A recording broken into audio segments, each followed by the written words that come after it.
Students, your time has come. I have decided that it's time to share some of my knowledge with you. That's right. Do you want to become a true legendary professional wrestling character? Do you want to learn how to project your voice, to enunciate, to come up with the greatest promos that you possibly could? Then you need to join me each and every week for just $50.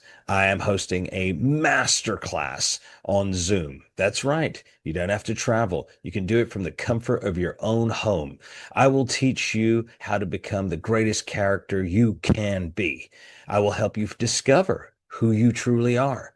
I will help you with taglines, promos, etc., etc.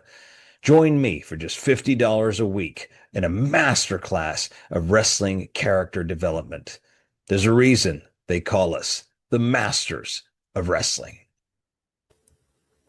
Students, welcome back to another we're live, pal, edition of Masterclass. Today we're going to be talking about all the latest happenings in WWE, the inflation of the numbers by Variety magazine saying that WWE Raw is more of a success than it actually has been this last year, and so much more. But before we begin, if you're new to the channel, hit that subscribe button, become a channel member. It's just the price of a cup of coffee, $4.99. That's it. $4.99 a month gives you a free shout out and a free question to interact with us live on each and every live stream. And now here we go. I am the Master Amir with my co-star this week, ladies and gentlemen, former NXT superstar, the man himself, the Fixer, Martin Stone. How you doing, Martin? Good evening, everyone. How you all doing? Everyone, I'm sure, is doing fine. I'll tell you who else is doing fine, ladies and gentlemen. Do not fret. The Bodacious Suave is being taken care of right now in Canada. He started his chemo treatment this week. So I want to encourage you to pray for our dear co-star, Bodacious Suave, Matthew Jacobs. We're sending our prayers to you, Matthew, right now. We know that you're going to be watching us live. So, Martin, it's been a crazy week in the world of professional wrestling, as it always is. Always is, my friend. Right out of the gate, I want to talk about these ratings because I heard a little snippet about the ratings back in 1999, right? In 1999, WWF Raw was drawing between 6 to 8 million viewers worldwide a week. That's just Raw. That's just Raw. Peak Austin. That's just when he was on his, Peak Austin. But don't forget, WCW still existed. So they were pulling in a cool 3 to 4 to 5 million, which was, way over 10 million fans worldwide, week in, week out. Okay. Yeah. Okay. So check this out. I did a little bit of an investigative journalism today, and I found out that this past week's Raw drew a worldwide audience of 3 million. That's it. Worldwide. Okay. Worldwide. But get this. This is even bigger kicker here. WWE and all them, they say that they're worldwide and they're popular all around the world. Well, 2.6 million of those people were based in the U.S. That means only 400,000 people around the entire rest of the world tuned in to watch Raw live. Can you believe that, Martin? It's just sad.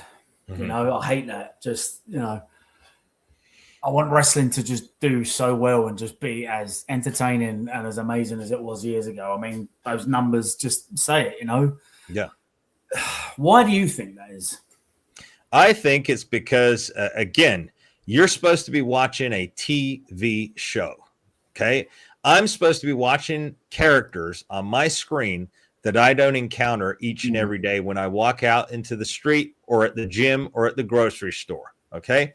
They're putting out guys that have no character. They don't even have a nickname. They don't even have a nothing. They're just, here comes Alex Riley or whatever the crap. I don't know. I'm just using that example. Yeah. There's no larger than life stars, barring, of course, our dear buddy Drew McIntyre. Of course, save him. But other than that, they're not really stars. They're just guys. And there's no story. There's no hook at the beginning of the show anymore. It's not must-see TV, Martin. Yeah. That's why. I also think as well that just for me, WWE are now in the market of the whole company is an experience. So you would go to Madison Square Garden to go see WWE, whereas before, because of the stories they had, the characters, it was okay. Come to Madison Square Garden because tonight in the marquee we have Stone Cold Steve Austin versus Uncle Paul, versus The Rock versus, and just I just feel that they don't want anyone to be bigger than the company now. Well, we saw that with Karrion Kross. Everybody how it seems to be. So it's like pitching the whole company is, it's difficult.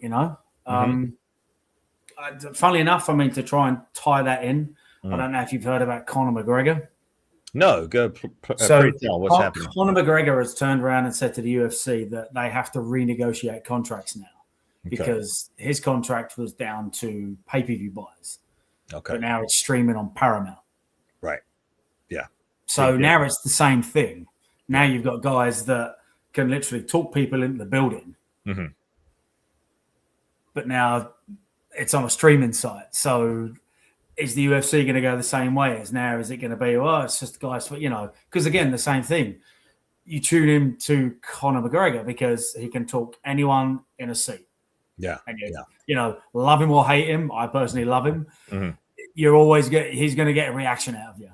Yeah. So it's it's the same thing. Now is it going to be the same thing with that? Because you've got now the company is okay. Well, UFC's coming to town. Like, oh no, you got these marquee fights. So it'll be interesting to see how that goes now. I think what they've done is they've gotten away from storytelling, and they've forgotten that. First of all, they've forgotten forgotten that pro wrestling is a storyline. It's a soap opera. It is not UFC Point 2. It is not. It is a storyline, character-driven TV show. And they've forgotten about that. They've gotten away from it. Thank God our dear buddy Vince Russo understands that, and JCW is on the rise. Thank God for that. And one other company, of course, MLW. But other than that, these companies are missing the mark. And that's what they got to understand is what made them popular in the first place. What made over 10 million fans. And this is the thing. It's easy to say, I'm sure 10 million people watch on a weekly basis. Sure, I'm sure they do with the replays or the highlights. But what we're saying here is almost 9 million people at the peak of WWF Monday Night Raw made sure they were there live when it was playing. There's a big difference in that. To say only 3 million across the whole planet today tuned in to watch Raw, that's a drop off of 6 million viewers. That means 6 million wrestling fans plus those in WCW, the 4 or 5 million there, are totally unaccounted for now. They're gone. They're gone. That's a huge drop. I hate that. Yeah, I hate that. Yeah. But nonetheless, Variety Magazine, which is a Hollywood rag, has come out and they've overinflated numbers. They're preaching that, WWF Monday Night Raw drew 340 million viewers in 2025 in their first year. So I thought about it and I did the calculation. There are 52 weeks in a year. Am I right? Martin, of course. Sure. Yeah, I'm pretty sure students. I'm right. 52 weeks of year. Of course, I'm right. 52 weeks in a year. Yeah. So divide 340 million by 52 weeks gives you almost 7 million views every single Monday night. But we know that they're barely hitting 3 million every week. So they've overinflated those numbers. Unless they're counting the numbers in the subsequent week when people click in, and then I don't know. I'm not 100% sure how that all works because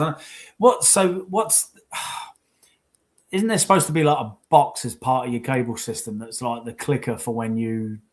Yeah, they used to do that with the Nielsen ratings and all that. That's it, Nielsen ratings. Yeah. And I know that they've gone by that for so long, but then now it's all coming out that it's like highly inaccurate. So it's Well, apparently, if you're watching a video, it takes about 2 minutes for the system to register you're watching it. So someone theoretically could tune in for 2 minutes and 30 seconds and switch off, and that still counts it as a view. So there's no way of really telling. I mean, the only way of telling is the diehard fans. Yeah. And the diehard fans are simply not there anymore. When I see a WWE show I see people that are bored, got nothing else to do on a Saturday night, and they're just there for something to do or to take a selfie and stick it on Instagram. That's honestly, that's what I'm seeing, Martin. Well, they've got too much money then if they can just go to a show and just to take a selfie. So that's true. Tickets is the price of tickets now. You know what I mean? That's true. And speaking of which, if any of you are watching that have that kind of disposable income, make sure you load up those super chats right now. Make sure you subscribe. Make sure you join and become a channel member for just $4.99 a month. That's a cup of coffee. We could charge you $4,999 like WWE if we wanted to. We're not doing that. $4.99. Become a member. We'll give you a shout out. And I want to bring up one of our valuable members right here. He Maltz92, one of our channel members, he said, it would be the equivalent of introducing the Ultimate Warrior as Jim Hellwood when we were talking about not having a character. Exactly. Yep. You got it 100%. That's exactly what we're talking about. Yeah, you couldn't have said that any better. Yeah. Now, Martin, when you were in NXT, when you were getting trained by these guys, and we'll go into Billy Gunn, because you sent me a little bit of news about Billy Gunn this morning, which was very, very eye-opening and very indicative of the times. Were they teaching you guys to be characters at all? So I was training under Billy when that was my first run there. And again, different coaches would, like, you would kind of all do the basics, but different coaches would put their spin on it. Again, which is perfect because obviously wrestling's subjective. You know, you've got so many ways of doing things. You know, certain things are going to be wrong in terms of like bad basics and bad footwork and stuff like that, but interpretations of actual wrestling, like, so what I would pass on to someone isn't right and it isn't wrong. It's just how I interpret pro wrestling.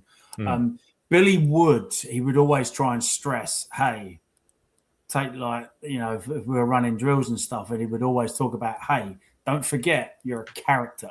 Don't forget you are telling a story.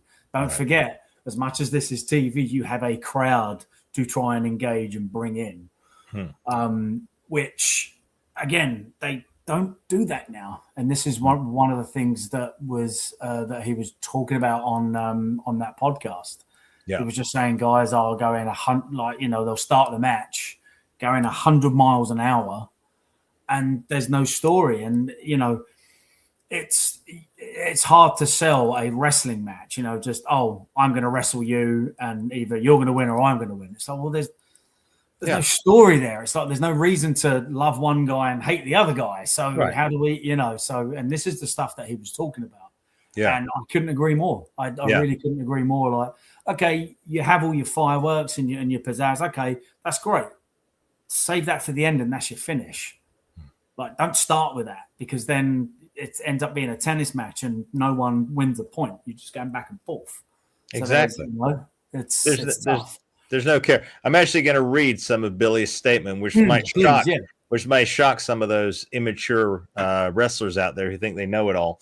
I'm going to read that in a little bit. But, yeah, seems like there's a wall with some of these youngsters, though. When I get to that information I read, we'll do that in a second. But coming back to the ratings, now, again, I want to state to all our students out there, we're not championing the death of WWE ratings or any other company for that matter.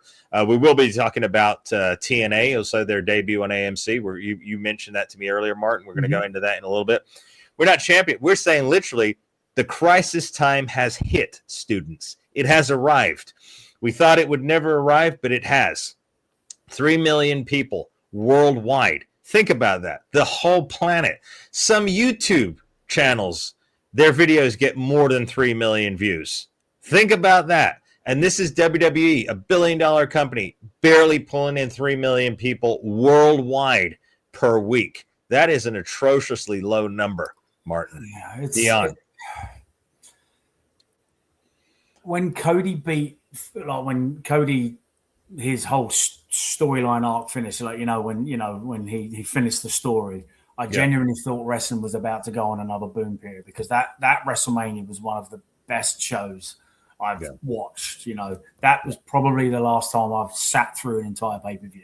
Are you talking about the one before the infamous Travis Scott nonsense? Yes, night one was the tag match between Cody and Seth against Rock and Roman, and then the Okay, following night it was so Cody versus Roman. So I think it was WrestleMania. that was the one before he, because Yeah, Cena beat him, right? Yeah, that's it. Cena beat him. yeah. So it wasn't last year; it was the year before. I think, Okay. I think it was that one. Yeah. That was such a pivotal Mania, and especially how it was all presented. Like this, Hunter's coming out, and this is they were trying to put the controversy out the way, and move forward, and just this is what we're doing now. And I was really, really excited because I thought I was like that whole feel of that WrestleMania. I felt like, okay, this is kind of like, we're going back to WrestleMania 2000. We're going to start, this is, and it just, tanked. It was like, it's sad. I don't like that because at the end of the day, I'm a pro wrestler. I love pro wrestling. I've always loved pro wrestling way more than it loves me. Yeah. But just I want there to be can't miss TV every single week. And that's through all wrestling. I want it all to succeed. Yeah. And as I say, just because it didn't work out for me, I would never tell people that are trying to aspire to get there, don't do it. Right. It's I'm frustrated at my time there, but it doesn't mean that I wouldn't stop people from trying to go there. I would, me personally, never go back. So of course that's just, it's one of those things. But I just want wrestling to succeed because, I used to love it, And again, it was always awesome. I would watch Raw with my friends on the Friday, super, super late. And then on the Saturday, I would literally go to my sister's, and on Bravo, they would run Nitro and then Thunder. Yep. It was always good to watch it. It was awesome, but it's just not like that now. It really isn't. I don't know. Well, I mean, I do know why. It's just that there, as you said, there's just nothing there. It's just, at times, when I'll fast forward through it, obviously, as I've started watching it again. At times, with the reactions from the crowd and how the matches are, it literally looks like there's no crowd in the audience, and we've gone back to 2020. Yep, that's awful to say. Yeah, it is. But coming back to the ratings, let's talk a little bit let's elaborate more for our students here. The ratings. I was thinking about this the other day. I was thinking, how can they pull off these huge deals? Obviously, they're good car salesmen. They put off these huge deals with these networks, right? Okay. And it's true. Have you ever seen some of these good car salesmen? They sell these lemons, these pieces of garbage to people, and they just buy it. Well, anyway, same deal. So I was thinking, okay, so how does a TV show get canceled? Let's educate our students here. So if the production costs exceed the revenue it's bringing back in, the network will cancel the show. Meaning, if it costs me $1 million to produce an episode, but with my advertisers and everything else that's coming back in, we're only making $250,000. We're done. We're not moving forward anymore. Okay. So I was thinking, how do some of these companies get away with it? How does WWE get away with it? $3 million. They're not bringing back in. They're not bringing those numbers. SmackDown is not bringing in. If they were paying all the production costs, which they're not, I'm convinced they're not. The networks are not doing that. I think they've got hybrid deals now. What I mean by that is kind of like these phonies on YouTube who buy subscribers and they buy views. All of a sudden they got, 300,000 subscribers. How the heck did they do that? Okay. They got 300,000 subscribers, but each one of their videos only has 200 views. Yeah, that's a bit suspect right there. Yeah. So what I'm seeing is a hybrid deal. And I'm sure these wrestling companies have it now where the network's saying, sure, we'll let you run it on our station and we'll give you X amount. We'll give you 25% of your production costs for the year, but you've got to come up with the rest. Then you can be on our network. Because I was thinking, there's no way. If say USA was footing the bill for SmackDown, which is barely drawing 1 million viewers on a Friday night, barely, right? 1 million viewers each week. There's no way that they're bringing back enough money from SmackDown to justify that show being on that network. When another show is drawing 5 or 6 million viewers at a primetime slot on their network. So I'm thinking that WWE and some of these other companies are essentially paying to play to be on TV. What do you think about that, Martin? I mean, it would explain why ticket sales are through the roof. Exactly.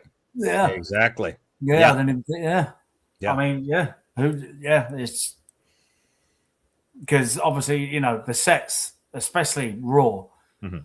the set. There's no way is that set cheap because the way that those arenas look now compared to what they did before, they're on Netflix and they're running the same buildings. It's not as though they're running any different, like brand new shiny arenas that have just been built.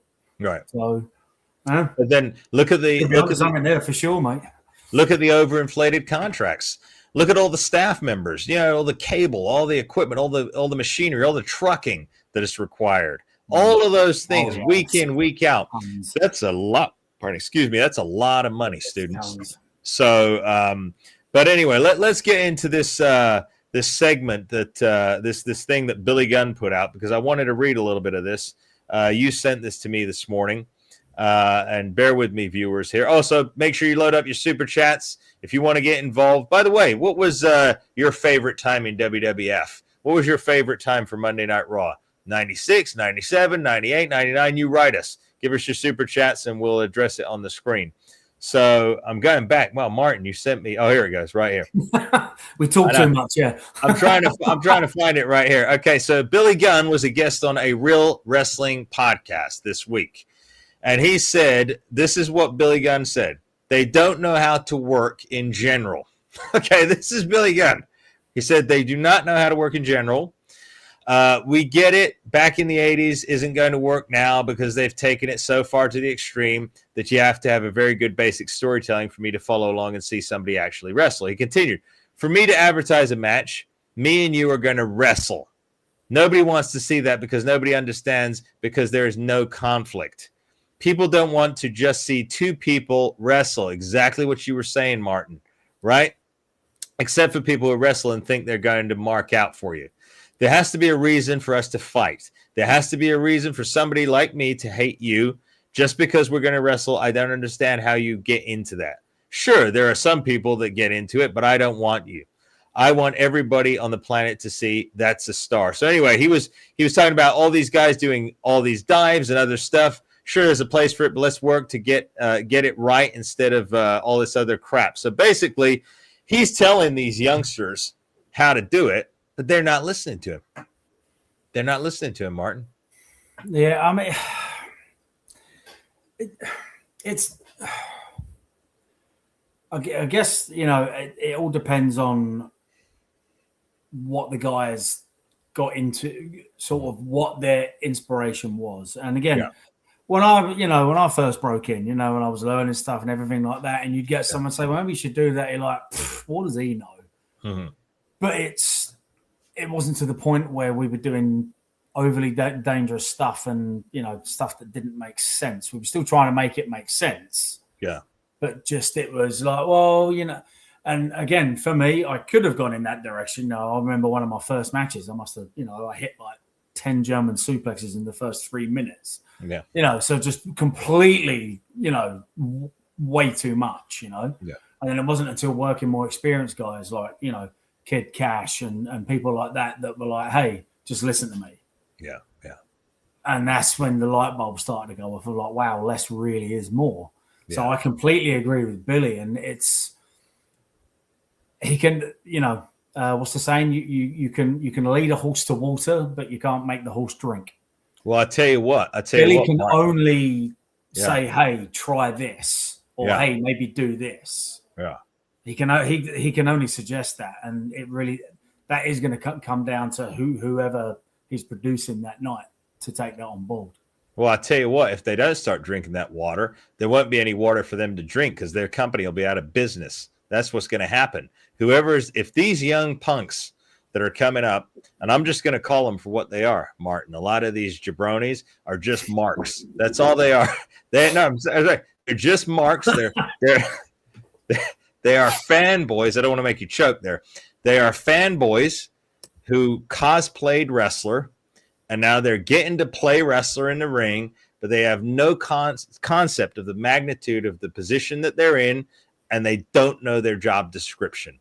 They're simply there to try and make the other guys in the back pop because that's how pathetic they are. They just want to make them pop. They should be concentrating on making the TV ratings pop and all of those fans pop.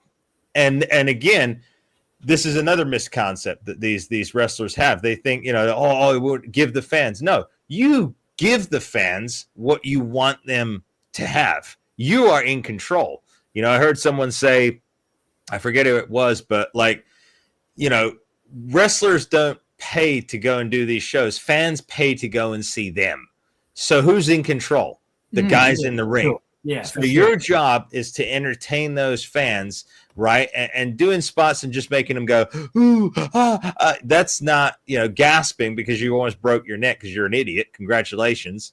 But that's not telling a story. That's not going to get them to come back because eventually it will wear off. The excitement, the adrenaline of, I just saw a guy go through 500 tables that were blazing on fire and he stuck something in his head because he's a total sadomasochist because he's an idiot, right? Okay. That's only going to fly for one-time deal. Unless the people are sick. Something you build to. Yeah. It's storytelling. Yeah. But again, the same thing was said of ECW. Yeah. The fact that it's a niche market. And again, where's ECW now, Martin? Yeah, exactly. Yeah. Out of business. You know, and I don't want that. Just exactly. There needs to be multiple wrestling companies because then that's when the business thrives. Yeah. That's when it becomes fun and that's when it becomes entertaining because everyone's trying to outdo each other. I was going to say ECW is on the NAA list. As Gorilla Monsoon said about Jeff Jarrett's album that time, not available anywhere because that's where it's not available anywhere right now. So I remember that he did that in commentary one time. Remember that with My Baby Tonight? Oh, Road Dogg, Jesse James. Oh yeah. Remember all that business? Well, even that was far more entertaining. Yeah, it was awesome. Yeah, that was far more entertaining. So tell us a little bit. I'm going to throw the ball to you here. Now, TNA just debuted on AMC again. No idea why. I think that's a movie channel. It's not a sports channel. But nonetheless, they debuted there.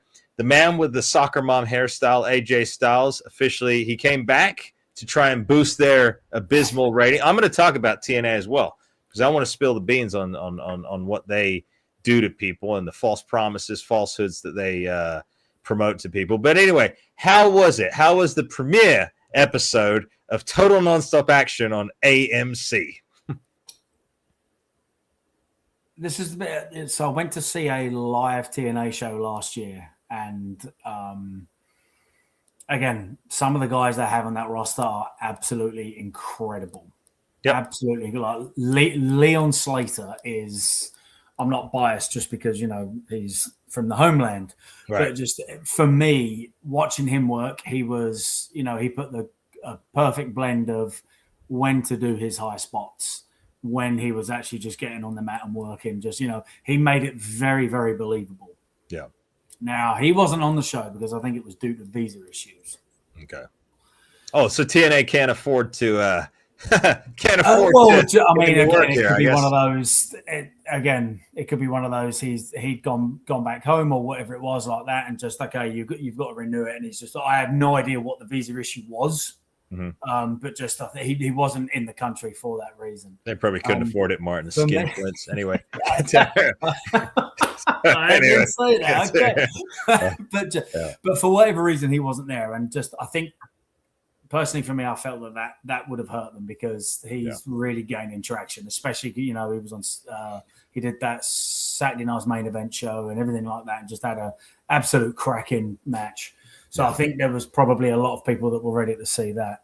Yeah. For me, it was very stop, start, just a, promo after promo and just, I understand that they're trying to. Okay, this is this is our first show. Boom, we got to make an impact. I'm like, see the pun there. Not saying they've got to, put on 50 matches that have got to be like trailblazing matches or anything. Right. But just the promos felt like they just went nowhere. Gosh. And again, it's not. AJ cut promo? I'm not trying. I'm not trying to crap on it because I tuned in specifically. I was like, first show. Let's. Hopefully this is a banger, and I just didn't feel like it delivered. It was just the promos just felt like they were put on for like no reason kind of thing. Like they didn't really go anywhere. And, at first I thought they were trying to reestablish characters and stuff, but it didn't even really do that. Okay. And again, to me, it just felt like a smaller scale version of Monday Night Raw.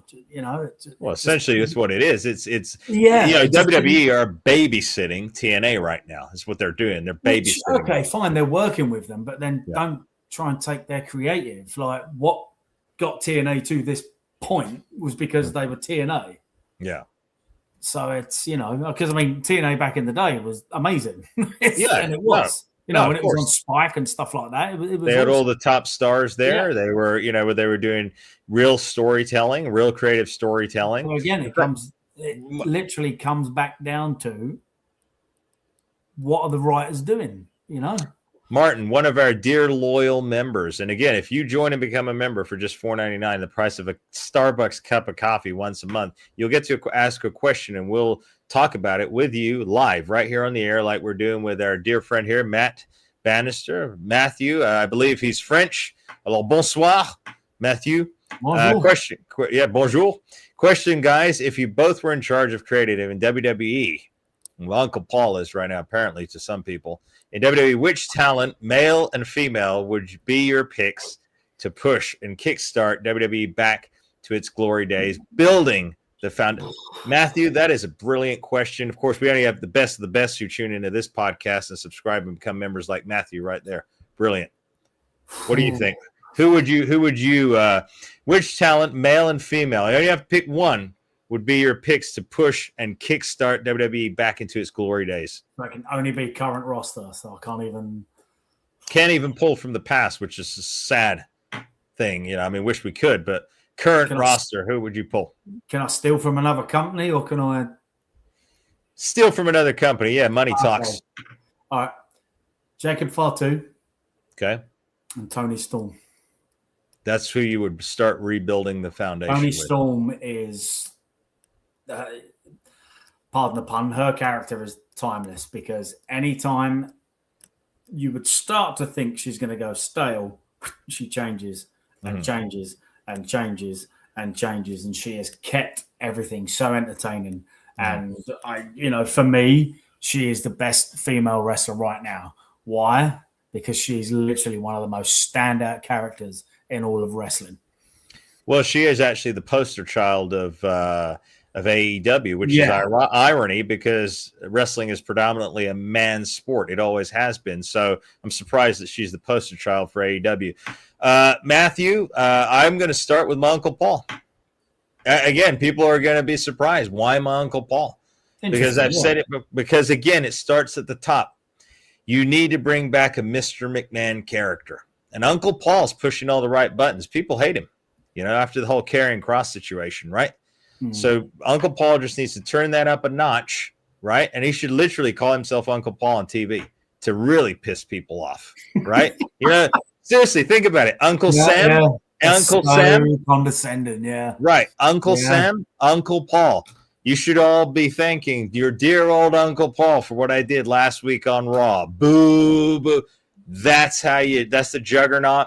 And in terms of females, I do apologize. I don't really watch female matches. I never have. I just never have, Martin. Just never been my thing. So I can't really pull from anyone there. Someone says I've already been written out the will. Listen to me, Maltz. Listen to me, Maltz 92. Listen to me, Maltz 92. My will extends far beyond that. Our family lineage. You're going to be seeing me on one of the rival companies later this year, my friend. So we're going to be declaring war against Uncle Paul. But yeah, I would say Uncle Paul. I would pin everything around him because, first of all, he's the connection to the past. Yeah. Right? He knows it better than the entire roster, as far as I'm concerned, the new guys, right? And you could pin everything around him. He is the juggernaut that starts the whole storylines going with everybody. And that's how I'd kick it off again. That boss you love to hate, that the fans really love to actually hate him in this day and age. Which every single person can get behind that, because who doesn't want to at some point in time put their hands around their boss's throat because, Everybody. Yeah, Every, everyone's been there when just they're playing it over in their head like, what would happen if I threw this steaming hot cup of coffee over his face right now? yeah. We've all been there. I've Yeah. certainly been there. So You remember that movie Office Space? Did you ever see that comedy? yeah. Yeah. One of the greatest about work politics and sleazy bosses that Mm-hmm. take it way too far. Well, yeah, Yep. Triple H is one of those guys. I definitely build it.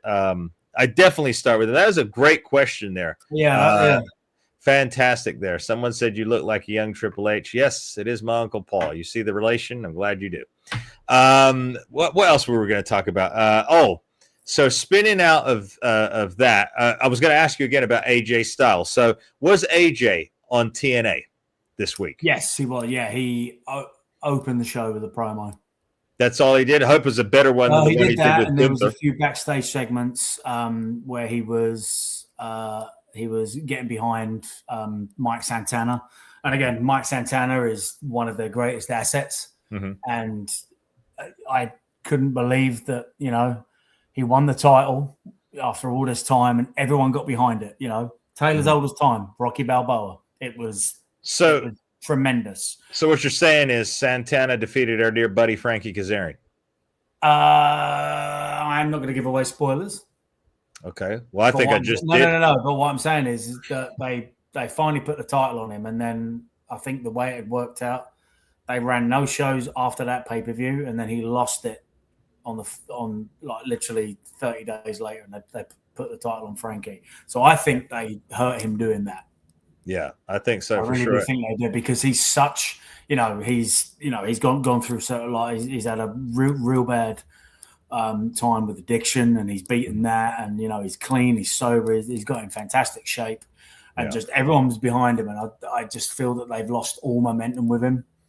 But there was a good segment backstage between those two, and AJ getting him riled up and stuff like that, and it was a good segment. Okay. But I just think now, unfortunately, it's too little, too late. If it's once they blow it, they blow it. Hey, students, get involved in the conversation. Hit your super chats. Ask us your questions. Jump on in. That's why we're here. We're here for you each and every week. AJ Styles, you hear he's having a match against Gunther, and the loser of that is gone. You've heard about that, right? No, I didn't. Yeah. So wow. I guess. I don't know when it's happening exactly. Again, some of our viewers just let us know if you know. But obviously, the writing's on the wall. Obviously, Mr. AJ Styles is on his way out, because it's not going to be Gunther. He's not leaving. He's much younger than AJ. Yeah. So it looks like AJ is going to be the next to kick the bucket. Okay, I mean, I know he has come out and said that like the contract he had, like that was the last contract he was signing. So I got to put this on our screen. One of our dear subscribers, our dear members here. This is what members get. AJ's next finisher should be called the minivan to go along with his soccer mom haircut. Brilliant. Absolutely brilliant. See, you know what? Our students, Martin, could write wrestling shows with their eyes closed better than what you're seeing on TV right now. Only the best of the best right here on the Masters of Wrestling. I mean, they're not going to do that at the Rumble, surely. I mean, if that's because that's the next pay-per-view, they can't really stretch that out. If that's the stipulation, then that's obviously going to be at the Royal Rumble, which probably is not even WrestleMania. I'm guessing probably WrestleMania. Well, I mean, that seems really early for them to start planting the seed, but that now. Unless they plan to really kill all wrestling fans' hopes and have him retire AJ at Rumble, have Gunther retire Randy Orton at WrestleMania, and then Brock Lesnar at SummerSlam. I mean, you can kiss WWE goodbye. Well, I mean, you know what? It would be, if they did do that, great. But then I'm sure Gunther would probably lose 2 weeks after that. So.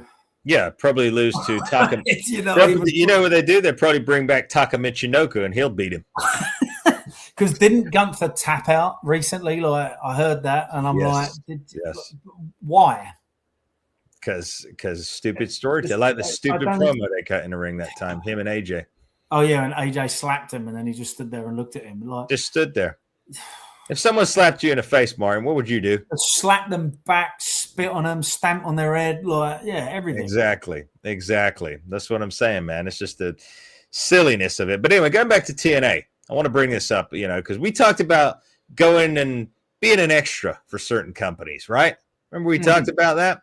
And obviously we know in WWE, if you go there once, fine. Go there twice, go there 3 times, shame on you. That obviously doesn't mean they don't want you there. If you just keep going back just to be, they got to want you there. They call you back. They ask for you personally. You get a dark match. You're involved somehow. If you keep going back, it's like knocking your head against a brick wall.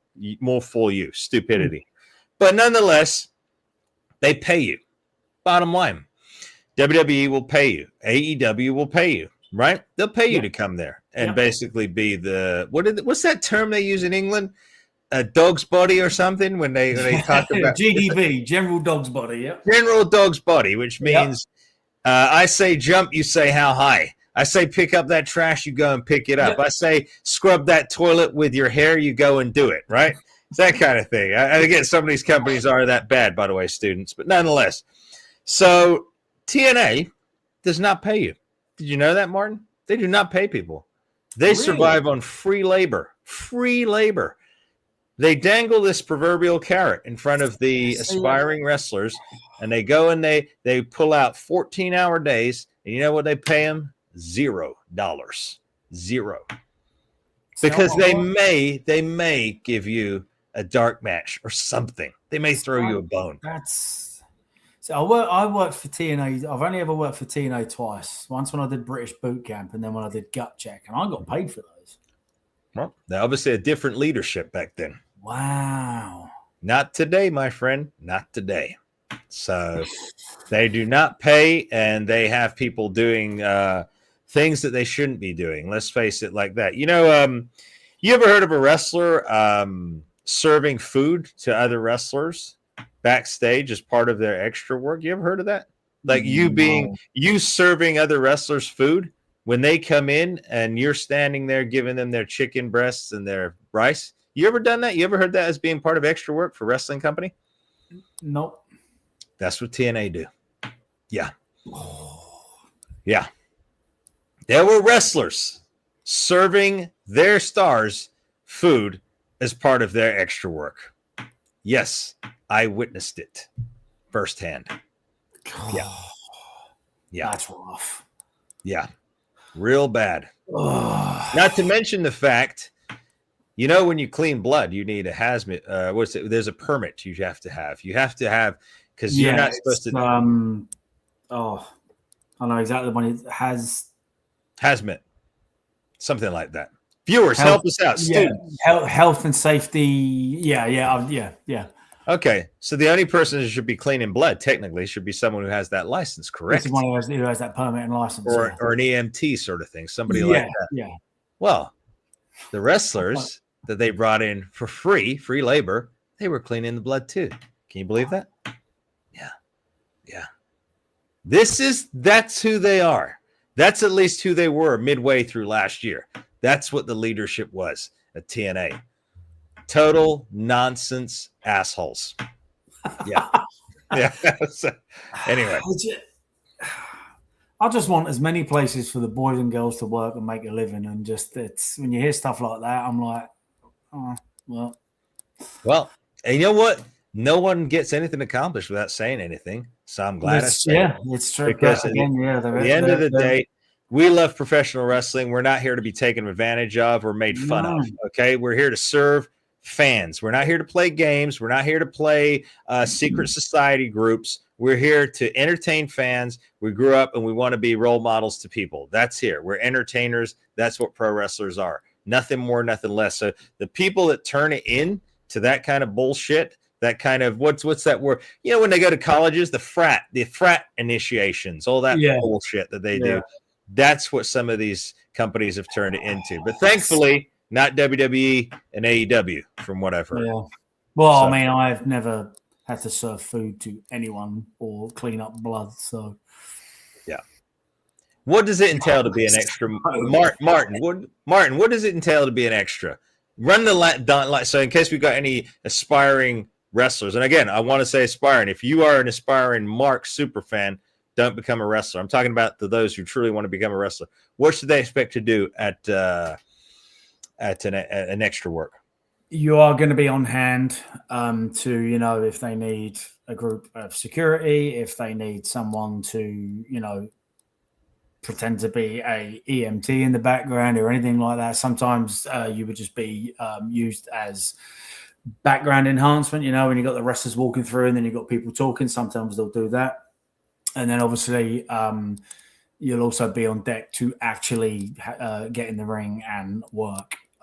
So again, just, make sure you're ready, mouth shut, ears open, and just, be respectful. Stay off your phones. The worst thing, especially in WWE, if you're going to be standing there as an extra and, and everyone's talking around and you're sitting on your phone like that, they won't say we're not interested or that you'll never get called back. That just is exactly what's going to happen. You have to take advantage of that opportunity. And again, you're always going to find out if it's, if they are interested in you or not. You will always know that, again, I was very, very super lucky in between the first time I got let go. And then when I was trying to make my way back, anytime I was an extra, I always had someone's debut match.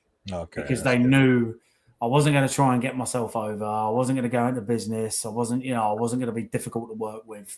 Yeah. I would make the match work, and it was just, hey, we need him to look good, and we need him to get over. Okay, so I was very, very lucky in that I was treated very differently than a lot of the other extras that would go out there and get destroyed in 30 to 40 seconds and stuff like that. It was like I would have 6 to 8 minute matches. Kevin Owens, Apollo Crews, Sean Spears, James Storm. There was a lot. Andrade. I had a lot of guys matches that could work, and they trusted me. Mm-hmm. But it's because of my attitude backstage. So just please take advantage of it, because again, you could only get called once. Yep. So just remember that wrestlers, aspiring wrestlers, if you are an extra, just make sure that you stay off your phones. I know that's going to disqualify Martin, probably about 75% of them that go there. Mm-hmm. I would say really make sure it's what you want to do in life. I would honestly say, Martin, I'm just going to be blunt. I just released that new series about the Ultimate Warrior, right? One of my true inspirations. Very, very good. Yep. That man does not care. He tells you the way it is, and if you're too soft to handle it, oh well, right? And I agree the same with him. I would say really think about it if you want to do it, and I would encourage people to wait. I wouldn't go if you're friggin' 21. No, because let's face it, you don't have the life experience to handle what's coming ahead of you. So really make sure that you're a little bit more mature before you go there. Make sure that you're not doing things that are not part of being an extra. You're not there to be cleaning up blood. You're not there to be serving food. You're not there to be picking up trash. That is not your job. You're there to be an extra, to help run cables or whatever else, set up the ring, be security guard, have a dark match. That's why you go there. Don't get lulled in by some misconception that you may or may not. That was another thing. You know what they put out? Last year, TNA? What's that?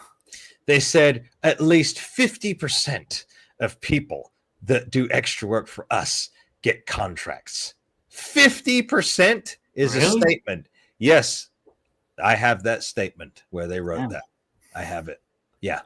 50%.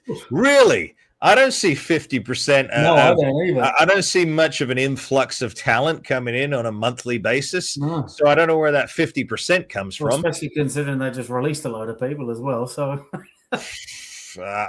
this is the nonsense that wrestling, it's a big work, remember it's a carny business, ladies and gentlemen, first and foremost. So just, the one thing I am happy about that I've seen in the news now is that WWE are now looking to actual wrestlers that they wish to now bring on board instead of athletes. Wow. So, the penny finally dropped. Well, but the interesting thing with this, and I like this, part of the process is you have to be in shape and you have to be able to talk.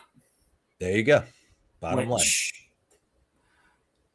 I'm glad that's a thing, because hopefully now people, okay, again, it's not great character driven storylines right now, but maybe that is a change for the times, that it's going to slowly go in that direction, because now they need people that can actually talk, because there's only so many scripts you can learn before it just sounds like a robot. And then I'm going to beat you, so it's. Yeah. Yep, exactly. So again, maybe the pendulum has swung. Maybe wrestling is going back. I said it. I've said it here for months. I've said that the bubble will eventually burst when the Cirque du Soleil act will be done.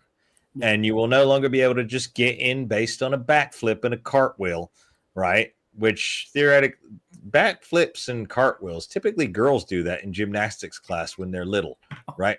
So anyway, nonetheless, I'm going to bring up a comment right here on the screen right here. Another from our dear loyal member. Oh, seriously?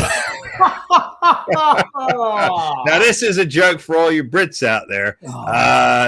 What Maltz is referring to is a soap opera in England called EastEnders, which is still running to this day, I believe, Martin. It still is. That is a good one. Oh, what a cracker right there. Yeah, my pub. All right. Yeah. It was pretty good back in the day. My mom used to watch it, and I used to get roped into it because, when you're kids, you just have to sit there and like it. Yeah, you got to sit there and watch it, yeah. So, EastEnders, Coronation Street. Oh, God. Emmerdale Farm. Goodness, the list goes on and on and on. But I tell you what, from the music then. Oh, God. I know. I tell you what I did like. I used to like Neighbours back in the day, Australian soap opera back in the early 90s. Remember with Jason Donovan? Neighbours, Home and Away. I used to like the Bill.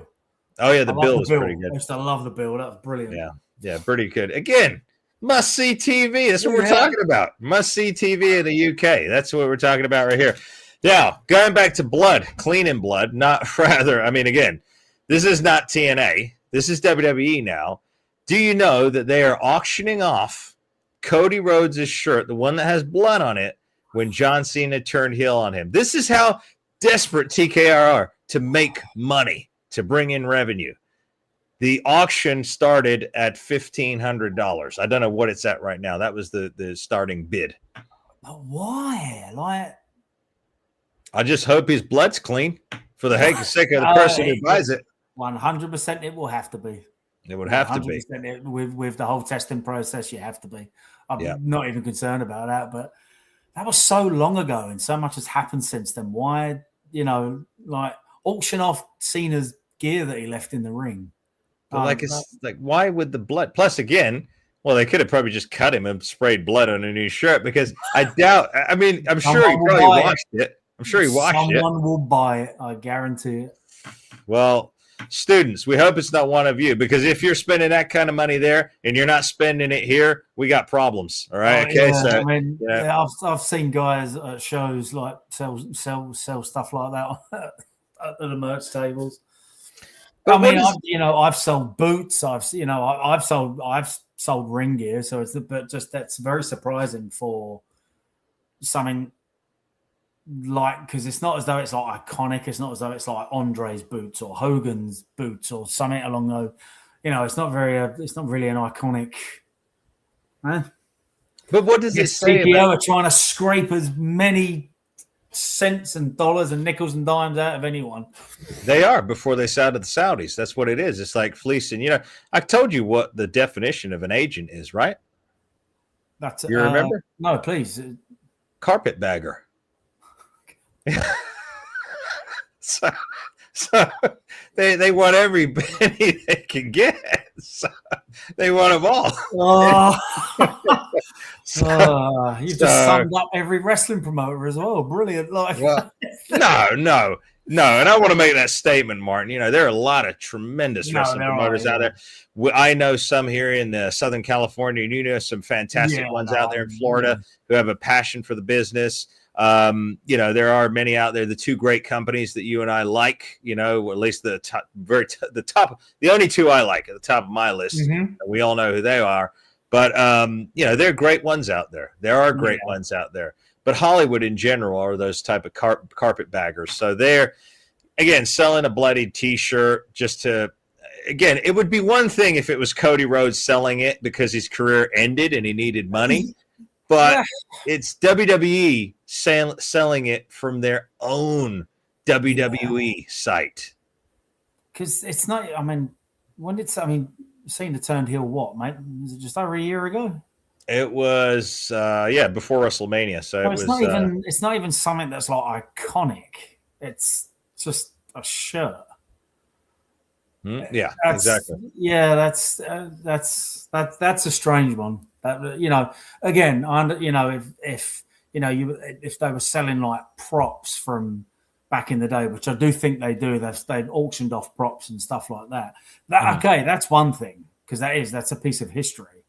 Yeah. But yeah, Who are the Knight family? Because One Boss One TV is asking us if we ever worked with the Knights. Who are the Knights? Who are you referring to? One Boss. so he's referring to Page. So Okay. uh, yeah, I have worked with the Knights extensively. I did a lot of shows for them back home in England. Mhm. So you've got Paige, you've got her brother Roy, Mhm. Zebra Kid, and then you've got Zach Knight. And again, wrestling family, their dad Ricky, he's been around for years. Mhm. Paige's mum Julia, been around for years. Just they're a wrestling family. Like their kids and grandkids are now getting into it. You got Ricky Knight Jr., Mhm. who is very very good. But yes, absolutely love that lot to death. Okay, because apparently there's a rumor going around by One Boss. He's telling us there's a rumor going around calling them racists and bullies. I don't know about this. When did this I come mean, out? I never witnessed it, and I never heard it, so I can only comment on my experiences with them, which has Yeah. been nothing but positive. Yeah. Again, One Boss, and again, all of our students out there, question all these things that you hear that the media loves to soundbite and put out there because 95% of it is just basically trash. Are you reading the comment, Martin, right there? No, so what? One bus. Are you talking about the when Ricky got? I think Ricky posted a picture, and there was like some racist symbol in the back. Are you talking about that? We'll see if he comes back to us about that. But like I said, we know that the Because as media, far as that was completely like that he was says, yeah. He says, yeah. That's ah what he's talking about. yeah. I mean, I never saw the picture. I just heard about it, but I don't, I haven't actually met Ricky, No.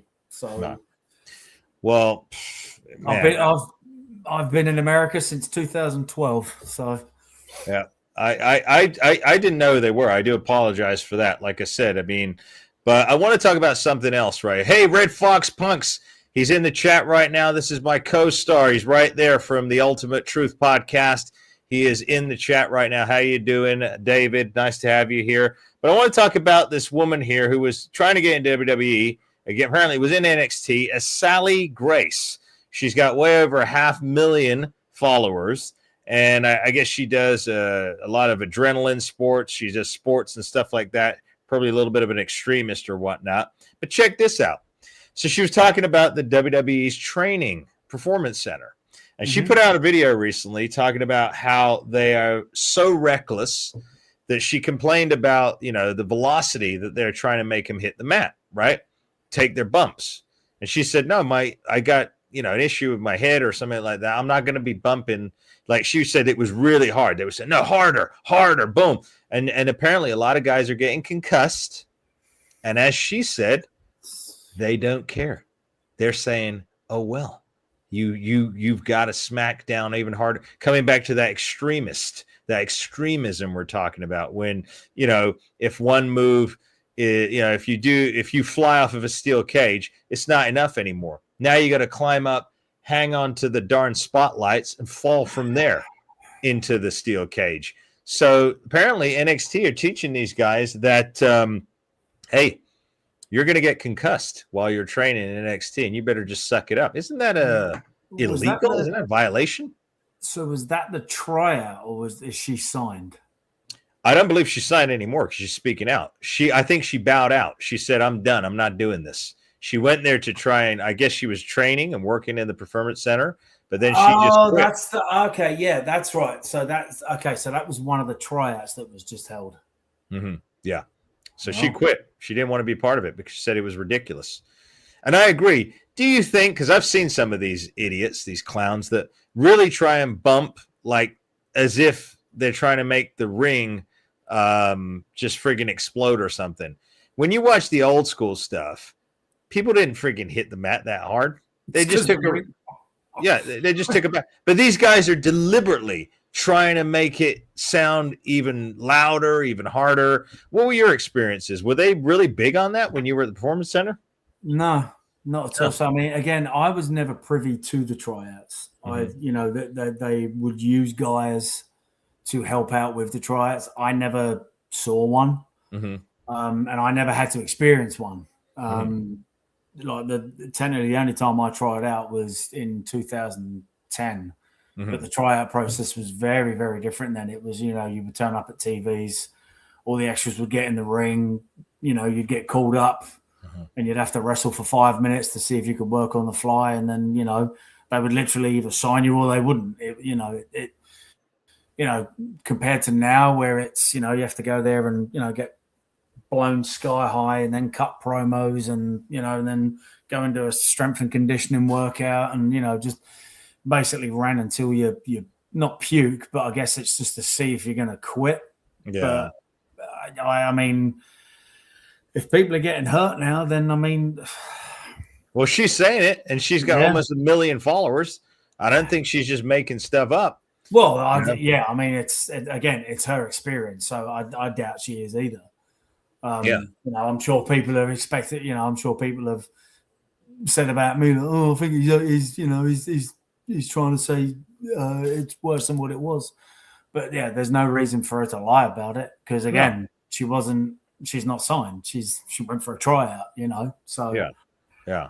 I mean, that's if there's multiple people getting concussions and stuff, then that's not a good look.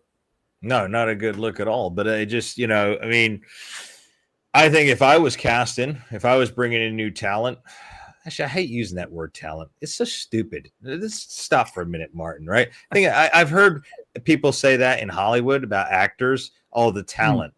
The talent. What the hell do you mean by the talent? Just call him the damn actor or the damn wrestler, right? Yeah.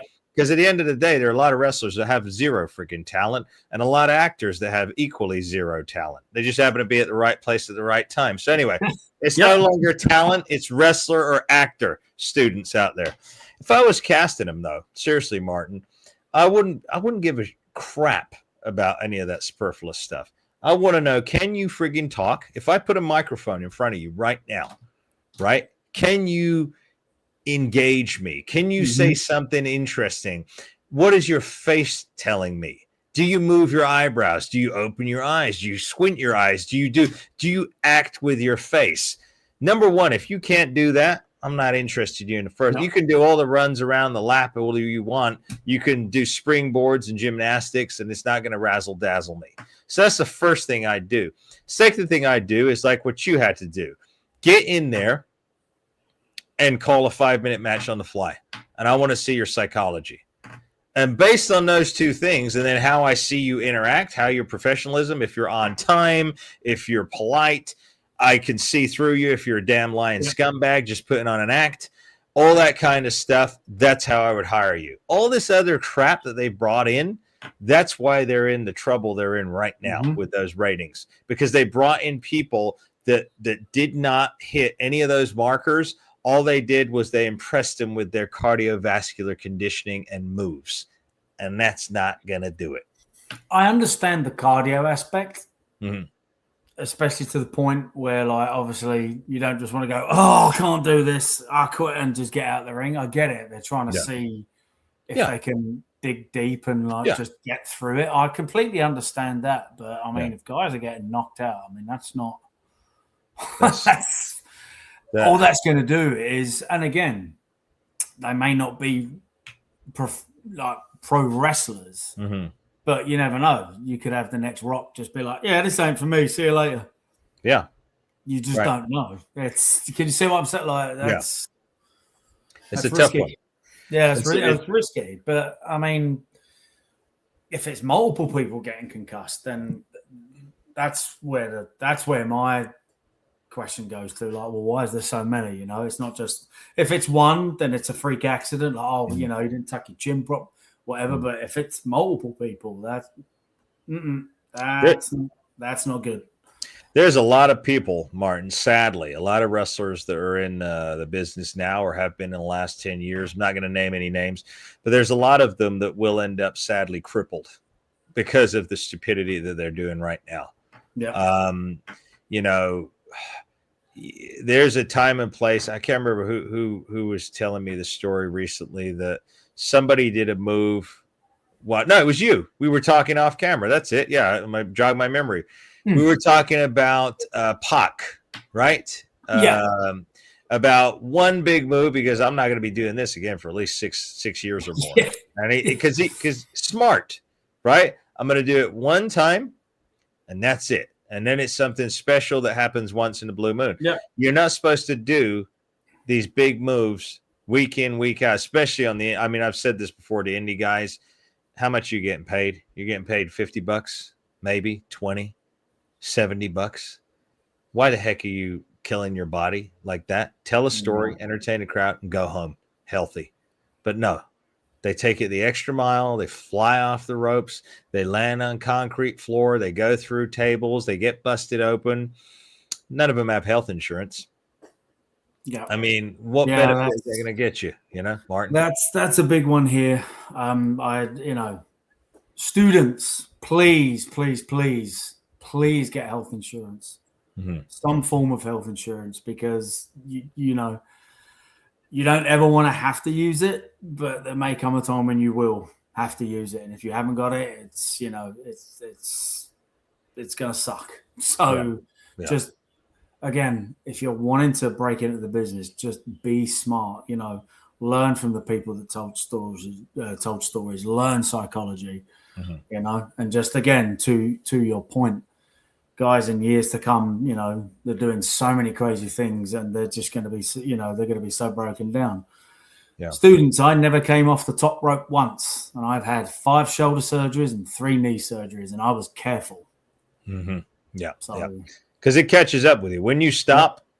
When you stop, that's when everything starts seizing up, and that's when they feel it. Because what these wrestlers don't understand is, even when they're performing on the indie level, adrenaline's up most of the time, especially if they're performing every week. They got adrenaline coursing through their body at least 4 or 5 days out of the week because they're preparing for it mentally ahead of time and after and during.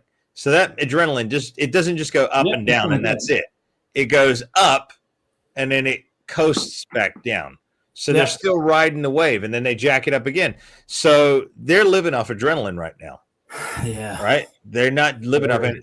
Yeah, literally. So once it ends, that pain kicks in. And like I said before, there's a lot of guys out there, a lot of very talented guys that can tell a simple story. But instead of doing that, they go for the low-hanging fruit. They get carried away, which to me, Martin, shows immaturity. That's, again, I don't pull any punches here. You know that, Martin. I that's immaturity as far as I'm concerned. Because that's like, you know, when a kid gets in front of the parents, oh yeah, look at me, and this is what these wrestlers are doing. They get high off the crowd, and instead of keeping cool, businesslike, like the legends, like our dear friend Paul Roma on our sister program Power and Glory here on the Masters of Wrestling, just like the late Ultimate Warrior, just like Hulk Hogan, just like they knew when to cut it off. They knew, okay, I got the crowd, but I don't need to go nuts here. I'm just going to slow it down. On the contrary, get pissed off, then do something. But they knew. See, they always had this going for them, their brains. Some of these youngsters just, again, I'm sure they're pretty smart people, but when that adrenaline kicks in, they just get blinded and they end up doing stupid things. It's just, and again, it also goes back to like the lack of house shows. Because at least on house shows, you would learn how to listen to the crowd, whereas now it's a lot of, okay, well, we're going to do this, and this, and they haven't got the experience to deviate. No. So they just do it, you know, and it's. I was going to say, if their trial is to call a match in the ring in 5 minutes and you get 100 guys in, I'm telling you, 85 of them will be eliminated right away because they learn scripted. This is, again, Martin, Am I alone in this? Am I alone with Paul London in this? The No, ridiculousness of not being able to call it on the fly. Ridiculous. yeah. Utterly ridiculous. I think it depends on the talent. Yeah. It does depend on the talent because when I was in NXT, we'd give them the break spot, and then we'd have to tell them what the finish was because for just for camera angles. Of And course, stuff the like finish. Yeah, of course. Yeah. but we never had to map. We never mapped it out. Okay, we're going to lock up. Then we're going to do this. Then And I'm going to punch you, and I'm going to kick you. Yeah, we never did anything like that. It's the dumbest thing. We were never asked to do anything like that. But again, if you've got guys that have literally just and again, no fault of this. They're in a athletic program. They finish college. They've been beast wrestlers or football players or hockey players or whatever. Hey, do you want to come do this? You can make a lot of money. Oh, okay, cool. And they've never watched wrestling, so then what do you expect? It's going to happen, and that's not wrestling. That's not wrestling. So that's where it came from. Then is when they started letting these young punks in from colleges. No, I'm saying, but that's when it started, right? That's when it started because you had to spoon feed those people because they're not creative types. Well, the coaches have to because most of these guys, like they weren't doing from when I was a coach there for it wasn't long, but it was a case of these guys have not they've not worked in front of live crowds. Mm-hmm. So how are they going to learn? Oh, okay, we'll piece it together, dot to dot, A to B. Atrocious, man. Hey, if you've got a question, if you want to jump in with this conversation, hit a super chat. That's how you do it. We'll bring you up on the screen. We'll address your question. If there's something you want us to talk about, if you want to ask us a question about our experiences, go ahead, hit that super chat or join and become a channel member. If you become a channel member for just the price of a cup of coffee, you know what happens to a cup of coffee? When you drink it, when you spend $4.99 on a cup of coffee at Starbucks, Martin, you drink it, you piss it out, right? Okay, it's gone within a few hours. When you spend $4.99 with us right here on the Masters of Wrestling, that lasts you that entire month. That gives you that shout out, that gives you that question asked, that puts you on the screen, that makes you a student star here on the Masters of Wrestling. So make sure you do that. We want to keep it going right here. Sorry, it just wanted to announce to our viewers there. I see Red Fox. Oh no, just reading his question right there about insurance. Yeah, get insurance. It's much needed, but you don't ever want to use it. So protect your bodies and train safe. I think first and foremost to train safe. What are some of the other happenings that because I know you've been looking about the trades, Martin. Is there anything else that's popped up this week in particular that you think that we should share with our students here, because these are smart wrestling podcast fans that are with us here. We have the best of the best here, Martin. Yeah. I mean, for me, like we touched on it before, but I mean, just the thing that Billy Gunn said that's really stuck with me because to be saying like, hey, slow down. Hey, make everything make sense. That's great for the performers, like longevity. But that ties into if we slow this down for TV, people are going to be able to absorb it. People are then going to become invested because, as we can then start creating characters and stories around it rather than wrestler A, wrestler B. Yeah, exactly. That has really stuck with me because it is what's lacking. Yeah, it's 100% what's lacking right now. And we need to speak up, wrestling fans. We need to speak up students because at the end of the day, one of the reasons we're doing this for multiple reasons. Like I said, we feel called to do this. All right, you're not just doing it just for giggles here. We actually want to bestow wisdom so that you can take that, you can share it, you can spread the word. Because if nobody says anything, change can't happen. And I brought up at the top of the program, Martin and we discussed it. The ratings are in the toilet. No matter what you hear, no matter what the media are trying to project to you, 3 million people worldwide tuning in to watch Monday Night Raw now is a far cry from almost 10 million 20-something years ago. That's a lot of fans that have disappeared. So eventually what's going to happen is if too many people drop off, guess what happens? Just like WCW goes out of business. Yeah. And it will be gone. If WWE goes out of business, the other companies have to jump, leapfrog, hurdle. They have got to get really, really high up there to get to, to be able to catch up to WWE. Otherwise, wrestling will die, my friend. I mean, it would be exceptionally strange to live in a world where there is no WWE. Right. Yeah. I hope that never, ever happens, because honestly, any TV company, let's say in the multiverse that happened, I think every other TV company would go, we don't want wrestling. Yeah, because they're the measuring stick. Yeah. If WWE failed, we don't want the big blue monster, the global juggernaut. If that's not here, then just wrestling's done. Gosh. Because TV companies will not want to invest, because they'll be like, well, if that can't make it, then what, Gosh, you know what I want to say, Martin, right now? I wish Vince McMahon was back at the helm of the WWE. I truly wish he was back at the helm of the WWE. It makes you wonder, doesn't it? It really does. It makes you wonder. Everyone, they gave him so much flack for years because of bad booking and being out of touch and this and that and blah, blah, blah. And it's like, well, be careful what you wish for. Yes, exactly, viewers. Forget what you wish for.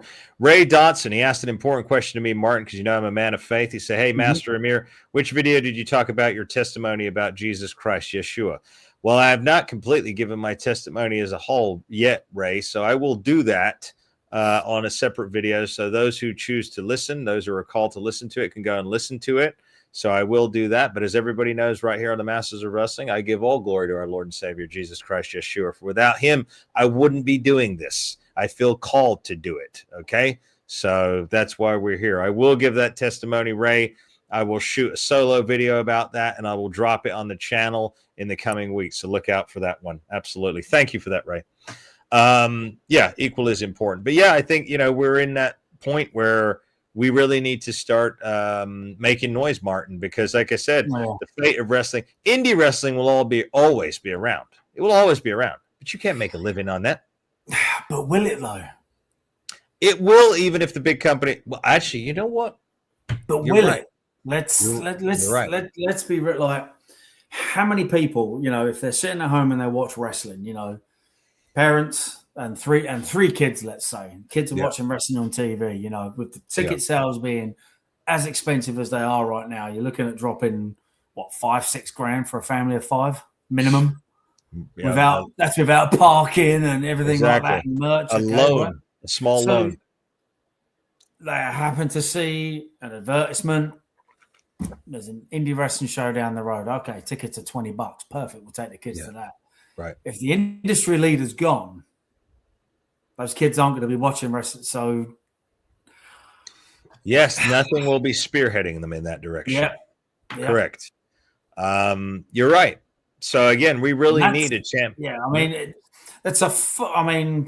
well, I'm not going to. Anything's possible. I'd be very, very surprised if that ever happened. And I hope it doesn't. I really hope it doesn't. But again, who knows? Okay, let's say they sell to Saudi in 2 years or 5 years or whenever it is. Then what? Exactly. Yeah. Is it just going to be the library? They'll run. It will be a memory. They'll run the video library, as we predicted right here. The Saudis will buy it for that video library. The numbers have already been kicked around, $20 billion, something of that nature. I'm sure the carpetbaggers are not going to turn that down.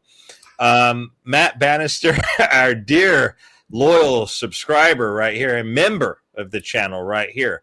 That's why he gets top priority, because he's a member, because he spent $4.99. He didn't piss it away in a cup of coffee. But here we go, Matt Bannister.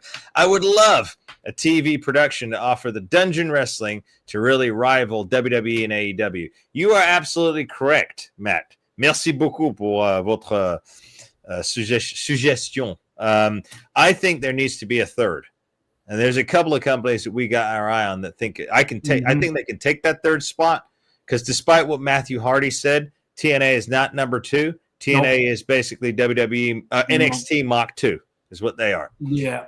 So we Yeah, there's no way and that's not a knock on them. I think they no, should be fighting to be number two. But correct. at the moment, and again, this is just from me sitting in the crowd, and they're at a venue that we used to run, and it'd be like 500-600. You couldn't get a ticket. They were trying to give away tickets, and there was maybe 100 people there. Oh, speaking of giving away tickets, TNA gave away tickets too. By the way, that's exactly who I was referring to. I went to yeah, a TNA live show, and they were giving tickets away. I was gonna say they weren't even selling out, and this was last year, and they had Tricky Dicky on their show, old Tricky Williams, the man himself. They had Tricky Dicky come over. This was when they had Joe Hendry there, who was lucky he got away from me because I got my hands on that little friggin' Scott, and I almost took him down right in the center of the ring, but he pulled my my belt off my trousers, and I didn't want to get them ruined because they probably cost more money. My pants cost more money than he makes in an entire year, but nonetheless, I'm not going to revisit that. But at the end of the day, that particular night at TNA, giving away tickets because they couldn't even sell out a 4,000 seat tiny arena. Can you believe that, Martin? They were giving away tickets, begging people to come to the show. And guess what happened, Martin? After begging people to come to that live taping, right? The arena was still half empty. There had about 2,000 people in there. That was it for an Impact taping. Yeah, it's so frustrating because, wrestling is, when it's done right, it's pure magic. You can't beat it. Yeah. When it's done right. And, come on. Someone, please.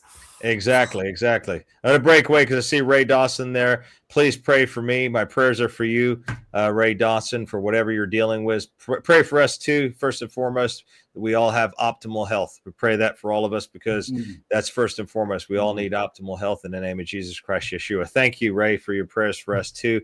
We greatly appreciate that. Apparently TNA is still giving away. Oh, no, he's just referring to what I was saying. Yep, they were still giving away tickets as of last June or July was when I was summoned to be at that show.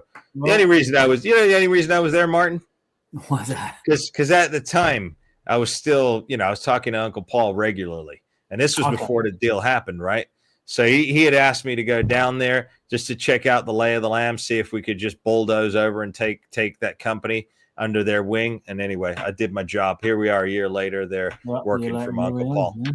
That's why I was there. That's the only reason I was there, people. But I did happen to see all this crap that was going on at the time. Free tickets, people working, serving food. People were told to pick up trash backstage. The extra wrestlers were ordered. Obviously you got to keep the locker room clean. If you're in there, you don't want to be leaving your bottles of water around or your protein bar wrappers. But if they're just like, hey, go sweep the floor, well, I know what I'd say.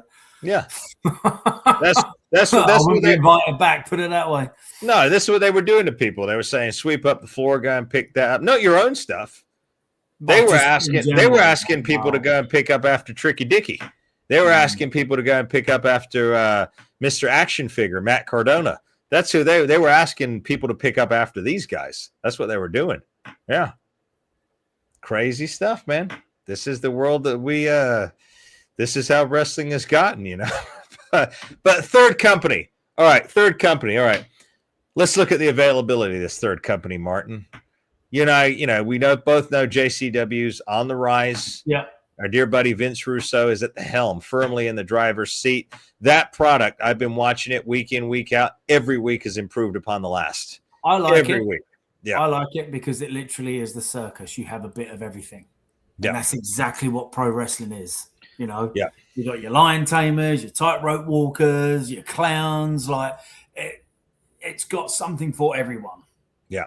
So for me, that's and if with Vince Russo writing, that's for me. That's going to be the big dark horse that's going to come through and nudge a lot of people the wrong way and make them think, we better start pulling our socks up and trying to do this. Yeah. The presentation, the Big moment, Vito is so good. yeah, It's so good.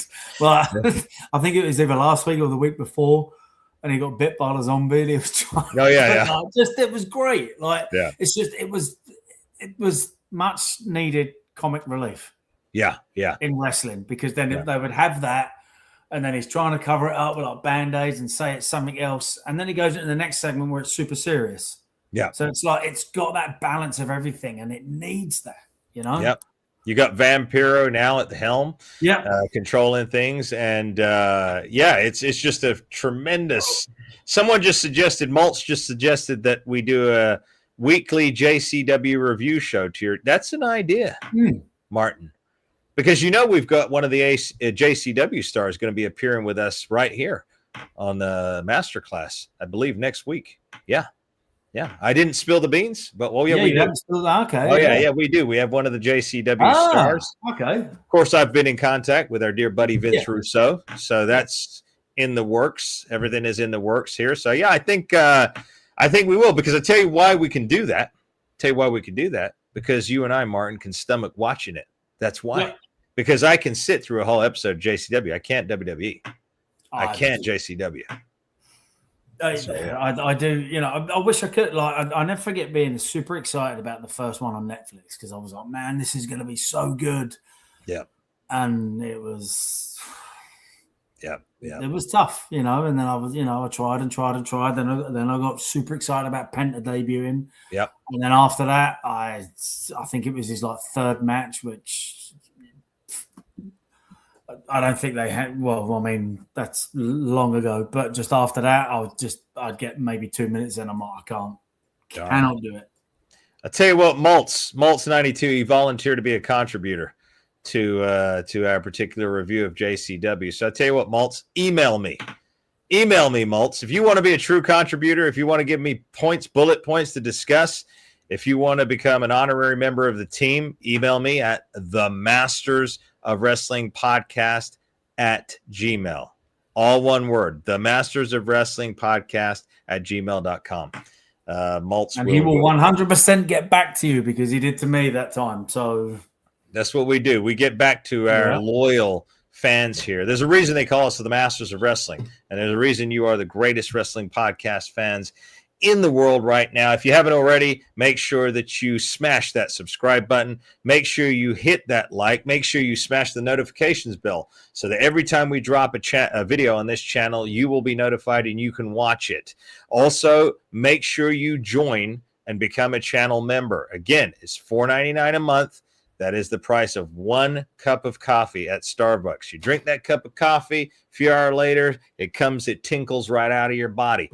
This $4.99 is not going to tinkle out of your body. It's going to last the entire month long, and it is going to fuel this juggernaut that is the Masters of Wrestling Pod. You can liken us to the WWF of the podcast world right here. We're going to bring you the very best of the best, the most informative, the most thought-provoking, the most entertaining, dare I say, Martin, podcasts in the entire sphere of podcasts in pro wrestling. And there's no marks here, by the way, ladies and gentlemen, just so you know, obviously. Getting back to that would be very interesting to do a watch along. Yeah, let's do that. Let's go live, and we'll do a JCW weekly review, because I like you, Martin, think that JCW are going to be able to be in that position to be that third company. And I already see Vince is like, he's changed a few things too. I noticed that the cussing was a lot more originally. He's dwindling that down now, because I mean, they have to. It's as much as there's certain characters that would thrive being able to cuss 24/7, but in this day and age you can't, and it's a watershed. It's never going to make TV. It'll be one of those things that's just instantly, nope, get rid of that, then you can come on, but until then you can't, so it's brilliant, man. I noticed everything. Like, just to do a quick review of it right now, production values. I've noticed the camera. They've invested in new camera equipment. Yeah. The image looks cleaner, sharper. The graphics, the commentary, the audio, everything. The entrance, the spotlights he's put in now. Yeah. I do like the ring. At first, I must admit, I was a little bit blinded by all the Yeah, patterns. it's distracting. No, 100%. I don't know if that's going to work, but now it does work. Yeah. It's unique. It's unique. It's different. Yeah. And there's nothing wrong with that. That's exactly No. what wrestling should be. It should be different. The backstage vignettes and the different cast of characters. This is something else I like too, because there's all shapes, all sizes, all colors in JCW. And that's what Vince did perfectly back in the day too. You had your Hawking Animals, your Ravishing Rick Rudes, but you also had your Big Boss Man and your One Man Gang and your Andre the Giant and your Kamala. So you had and your Bushwhackers, you had different, or the Fabulous Rougeaus, you had different types, but they all were decent characters. And that's what the brilliance of JCW is now. He's got these characters, those zombie characters with that guy. They're amazing. Who's that guy? Did you ever play that board game Atmosphere? Do you remember they used to sponsor WWF? Yes. God, that takes me back. Yeah. Atmosphere, right? Anybody out there know what Atmosphere is? It was a board game that existed back in the UK. I think it was American, right, Martin? Because the voices of the characters were American, right? Yes. Yeah. It must have been. I think it was. It must have been released over here because it was too good. It was brilliant. It was awesome. Put the VCR in. The gatekeeper or the Baron or the witch would tell you. There were so many different ones. They had like 4 different spin-offs of it. Yeah. It was a VHS board game, One Boss, One TV, and it was brilliant. And so he reminds me, their manager reminds me of the Baron from Atmosphere. And, obviously I love character work. Otherwise, I wouldn't be in wrestling if I didn't love character work. Brilliant characters that they got going on, brilliant storylines. The commentators convey passion and excitement. Speaking of commentary, it's a nice segue there. Sadly, I heard Jim Ross had a fall. He's now 74 years of age. He came back to AEW more recently, but he had a fall at home, and now he's not expected to be back on TV for a long time. Yep. That's sad. Yep. It's very sad when they start to. Yeah, I mean, So we just come back from battling cancer again, I believe. Am I correct in saying that? Yeah. Oh, that's terrible. I mean, he just had a fall. Thank goodness for AEW, they still have Tony Schiavone, because Tony is, Tony's great on the mic. He's another fantastic guy. I mean, WWE dropped the ball when they didn't keep Jesse Ventura on Saturday night's main event. That was another friggin'. Well, I think he got himself kicked off Saturday night's main event. So. You know why he got kicked off, right? Okay.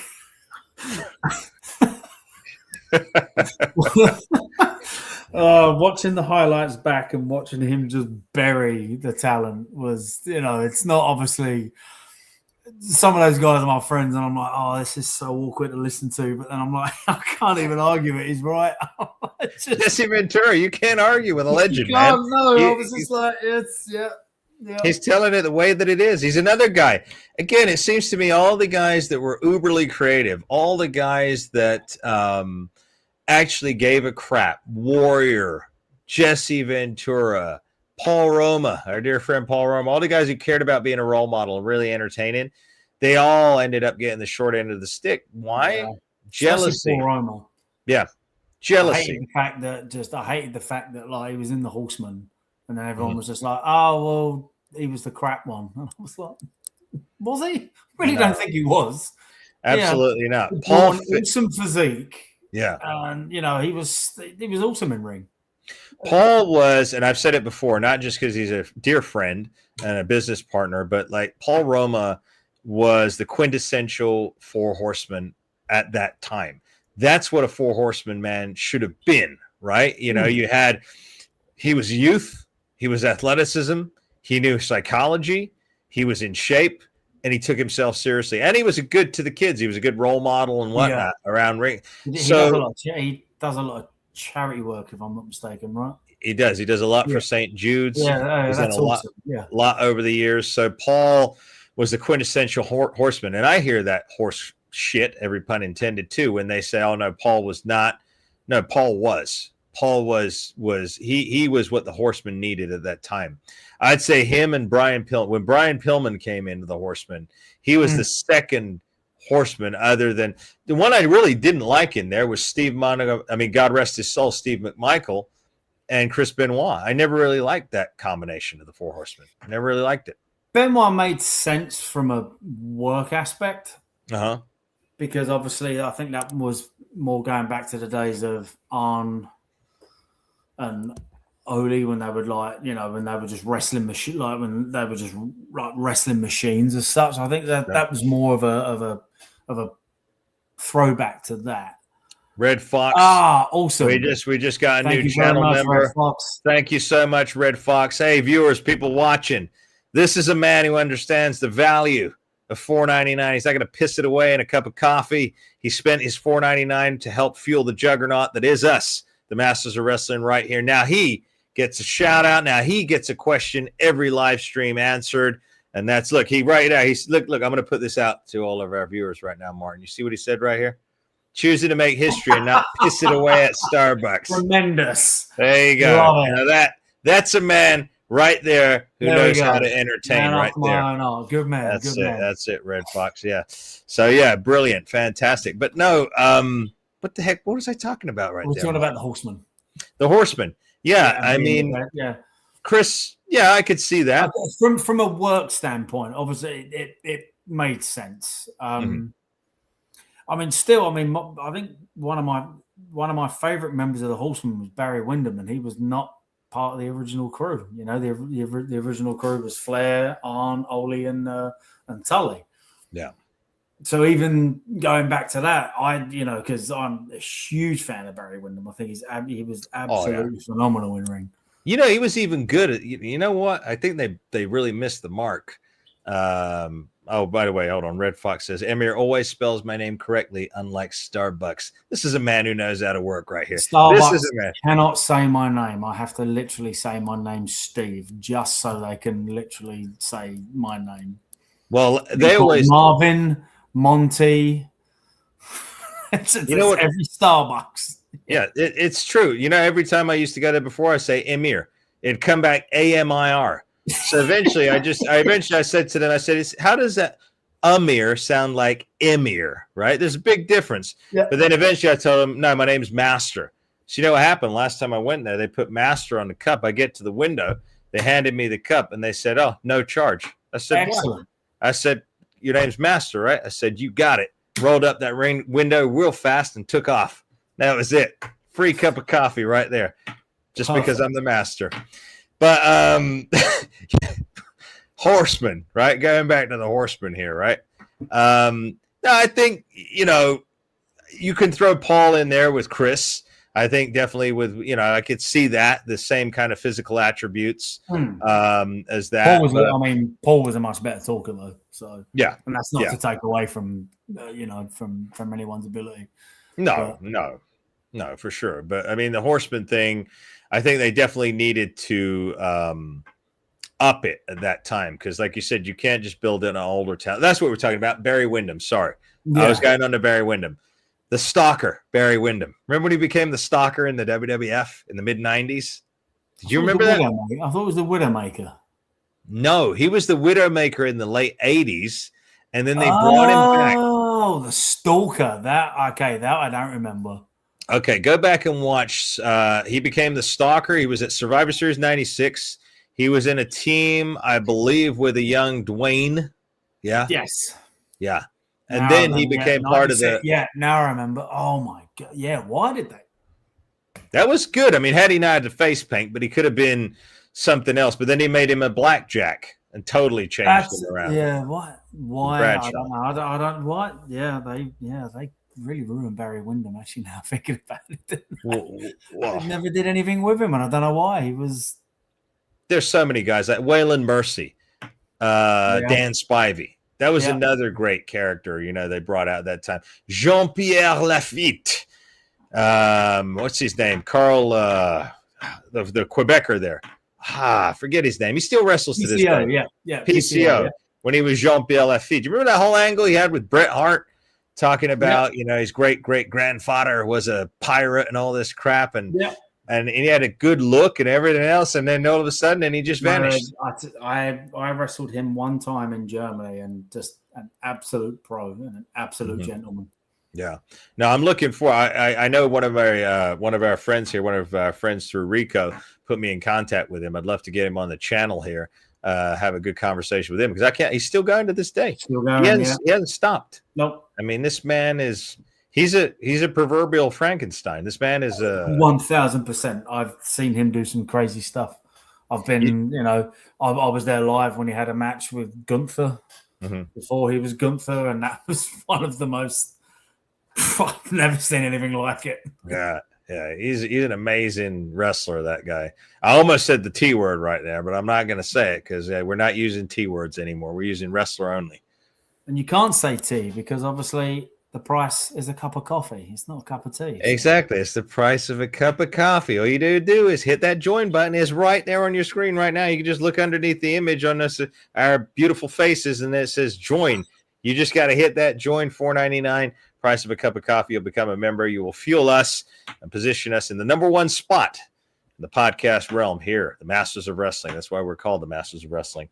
Barry Windham, man. I just thinking about those times, man. It was just so creative. Ouellette, that's his last name. Ouellette.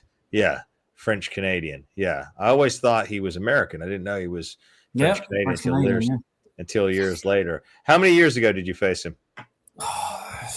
Would have been two. This was what? This was for WXW 616 carat. So this was night 2. So it was a random tag because those weekends were always great because you would have obviously the tournament. You'd have the tournament going on, and then the guys that got eliminated from like rounds and stuff would always end up being in like the most random of tag matches. And they were always great weekends. They're still going now, and they're still absolutely killing it. I believe they've literally just got to deal with IWTV now, so which I think is awesome for them. Yeah. But this must have been 2007, 2008, maybe. This was before he started the Frankenstein gimmick. Yeah. He was still Pierre Carl Ouellette at that point. Yeah, he was still in that phase, but just such a class act. Absolute class act. He really is. Yeah. Maltz 92. I have already interviewed Jacques and Raymond Rougeau. I have interviewed both. In fact, Raymond's been on this podcast a number of times. Jacques' been on here twice. I believe that both will be coming back before June of this year. But go back in the video files, the archives there with the shoot interviews, and you will find Jacques, you will find Raymond, you will find Raven, you will find Buff Bagwell, you will find a proverbial list of who's who, some great characters, some not so great characters, but nonetheless, they're there. I leave them on there for the benefit of all you fantastic students out here. What other happenings have we got going on? Is there anything else coming up that you can think of? That you've heard about? Zero build for the Royal Rumble. That's true. Absolutely. 2 weeks, a week? Is it 2 weeks? A week? A week away. Yeah. And nothing. All I know is Cody Rhodes, Mr. Street Fighter 2 himself, will be in the Royal Rumble. That's all I know. I mean, I don't know why. To be honest, he's going to be in the Royal Rumble. Well, he did lose the title to Drew, so if he wants his title back, then I guess what's the quickest way then to just go and win the Royal Rumble for that's unprecedented third time. Yeah, exactly. He could start his story all over again. It's just like a stop-start with his story. Yeah. I mean, he finished it when The Rock appeared, and then he finished it when he beat Roman. But then The Rock disappeared. He just vanished. That's it. He never came back. He said he was after his soul, and then his soul just vanished. He never came back. I mean, I don't know what the heck that's about, but anyway, nonetheless. So Cody in the Royal Rumble, but even if he wins, Martin, say he wins, say he goes to WrestleMania, say he faces Drew at WrestleMania. So he wins the belt at Drew at WrestleMania, beats Drew at WrestleMania. What does that do for Drew? If I was Drew at that point, I'd just friggin' leave. I'd say that's enough. I've had enough of this shit. I'm out of here. They've not positioned Drew to be a star. Like, as much as Drew is a star, they've not positioned him to be a star. And I often see a lot of comments of people like, I've just kind of given up on Drew. And I hate that because, but it's not his fault. No. Not his fault at all. It's just, there's, if you have the pencil firmly behind you, no matter who you are, you can get over, and you will get over. If you've got the machine behind you, you will get over. It may not be organically, and you may be forced down their throats, but you will, in some capacity, be over. You know what I'm going to go out on a limb and say? Because I'm not afraid of controversy at all. Really? You? I think that Cody Rhodes was forced upon people. I don't think he was an organic. To a certain extent, yes, I agree with you. Yeah, he was not an organic happening. Again, when he came in, everyone, and it was very, very, very exciting. Mm-hmm. Him, unfortunately, getting his pec tore completely derailed any momentum. Had that not happened, I don't think they would be having the same problem that they're having now. Because I think Cody's great, and I do, and I cannot wait, and I hope they do a heel turn because he literally is Homelander. He needs to, and if they go the Homelander route with him, have you ever seen the TV show The Boys? No, I have not. Okay, right. Do you know the premise behind it? No. Okay, so it's basically it's all the superheroes that are in the public eye, but behind the scenes, they're their true selves. So they're just evil people that just don't care about the world and everything like that, and it's all a farce, and it's all like a big show for the public eye. Okay. And everything like that. Fantastic show. So it's based on a comic book that was written years ago. But the lead character in it, Homelander, is basically Superman. Okay. And his whole thing is he is so powerful and so strong and so corrupt, but yet believes everyone else is in the wrong and he's not. And that's honestly how I genuinely feel that's the route they should go with Cody, because that would be really good. Or just bring in his kryptonite, Yeah. Bring in his kryptonite. Basically, bring in Goldust. Wait a minute. Goldust walks out, says, "Hey, Cody, I got something for you." And then Uncle Paul, the greatest character the WWE has, says, "Put it on, kid, right now, as you're out of a job." And then he makes Stardust. That's TV right there. And then he has to fight his way back out and gain freedom somehow. He has to work his way through the political landscape of WWE to reclaim his birthright, which is himself, Cody Rhodes. Could you imagine that? You have to wear the Stardust outfit. Yeah. Now, if Uncle Paul did that, I would tune into Raw. In fact, I'm going to text him right after this podcast. Yeah. I'm going to text him. That's what you need to do. That's TV right there. Because again, Cody winning the Royal Rumble, going to WrestleMania, I don't care. I really don't. Yeah. It'd be weird to do it again. Yeah. It would be weird. But yeah. I don't even know who's on the roster who could win the Rumble. We don't know who's in it. They haven't even announced it. I guess it's a surprise. I'm sure it's going to be the same ones it always is. Yeah. I hate the format of the Rumbles now. What's the format? I haven't watched one since years. I was what I was doing?